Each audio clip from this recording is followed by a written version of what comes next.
Hi friends, welcome to my channel. పెసరపప్పు టమాటా చేస్తున్నాను. సింపుల్గా ఎలా చేసుకోవాలో వీడియో మొత్తం చూడండి, స్కిప్ చేయకుండా. దీనికోసం ముందుగా పెసరపప్పును శుభ్రంగా కడిగేసుకొని మెత్తగా అయ్యే వరకు ఉడికించుకోవాలి. ఉడికిన తర్వాత కట్ చేసి పెట్టుకున్న పచ్చిమిర్చి ముక్కలు, ఉల్లిపాయ ముక్కలు, టమాటా ముక్కలు అన్నిటిని వేసేసుకోవాలి. తర్వాత కరివేపాకు వేసుకోవాలి. అడగంటకుండా ఒకసారి కలిపేసుకోవాలి. ఇలా కలిపేసిన తర్వాత ఒక 5 నిమిషాలు లో ఫ్లేమ్లో ఉడికించుకోవాలి. ఈలోపు కొంచెం ఉల్లిగడ్డ, పచ్చిమిర్చి, టమాటా ఉడికిపోతుంది. ఇలా ఉడికిన తర్వాత 1/2 టేబుల్ స్పూన్ పసుపు వేసుకొని మళ్ళీ ఒకసారి కలిపేసుకోవాలి. ఎవరైనా కొత్తగా నేర్చుకునే వాళ్ళ కోసం ఈ వీడియో చాలా ఉపయోగపడుతుంది. ఇలా సింపుల్గా చేసుకోవడానికి నా ఛానల్ని సబ్స్క్రైబ్ చేసుకోండి, లైక్ చేయండి, షేర్ చేయండి.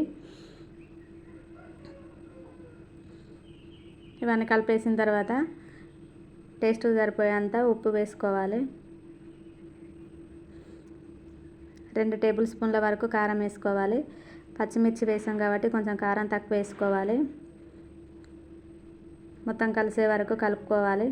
కలుపుకున్న తర్వాత కాసిన వాటర్ వేసి మళ్ళీ ఒక 5 నిమిషాలు లో ఫ్లేమ్లో ఉడికించుకోవాలి.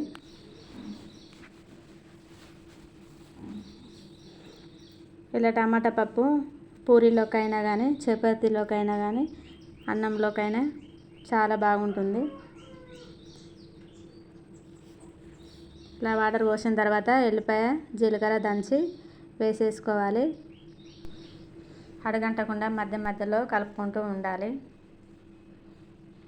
ఇలా మనకు కావలసిన మోతాదులో పప్పు వేసుకోవాలి. ఒకవేళ పలచగా కావాలనుకుంటే ఇంకో కాసిన వాటర్ వేసుకోవాలి. మనం పూరీలలోకి కానీ, రొట్టెల్లోకి కానీ ఇలా ఉంటేనే మంచిగా ఉంటుంది కాబట్టి నేను బాగా నీళ్ళు పోయకుండా ఇలాగే చేస్తున్నాను అన్నమాట. లాస్ట్లో కొంచెం చింతపండు రసం పోసి ఒక 5 నిమిషాలు ఉడికించుకోవాలి. ఈలోపు అది ఉడికేలోపు పోపు పెట్టేస్తున్నాను. దీనికోసం కొంచెం ఆయిల్ వేసేసి, ఎల్లిపాయలు వేసేసి, ఎండుమిర్చి బాగా వేసాను.